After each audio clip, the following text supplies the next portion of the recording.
Hey everybody, so before I get into this video, unfortunately I don't have a Dynamo script to show you, but I still think this is valuable and I spent a couple hours on it and thought it would still be helpful for you guys. If it's not, let me know.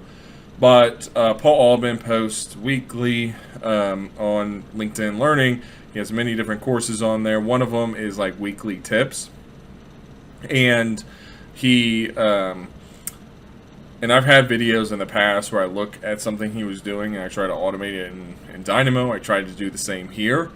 And in the video it talks about aligning the materials after you add like a modification to the height. So if you clicked on it and added a point and then changed the elevation, in this case it's where this floor drain is, it does this, and the materials and stuff are kind of not aligned well.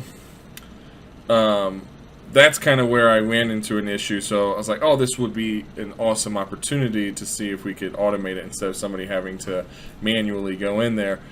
Because if you go into, if there's a material, if this one's like what you want, then I was thinking maybe what we can do is grab that surface and then essentially align every other surface to that one. I think that's possible, or I think it's possible if the API allowed us, but from what I can tell, we can't do that with the API.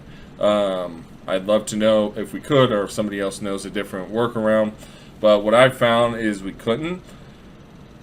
So I've got another Revit open over here, and then I have the floor clicked on, and then we can see here we're looking at it with Revit Lookup. And what I found, and I think what makes sense, is the floor geometry. So this one here, and then if we looked at the geometry, we get this solid, and then we get the faces, and then we've got these planar faces, and then it tells you the position of those faces. And I was thinking, oh, this would be maybe a way to update these or change them, but I couldn't. These are read only, so I tried a variety of different properties. I tried to set things and nothing worked because it is just read only. So I went back and I looked at the sketch or the slab shape editor, clicked on that, check this here to see if the positions could be updated, and again, this is unfortunately a read-only property. So from what I gathered, there's no way to get to this stuff. So read only, and if we go into faces again, we'll see that those are read only as well.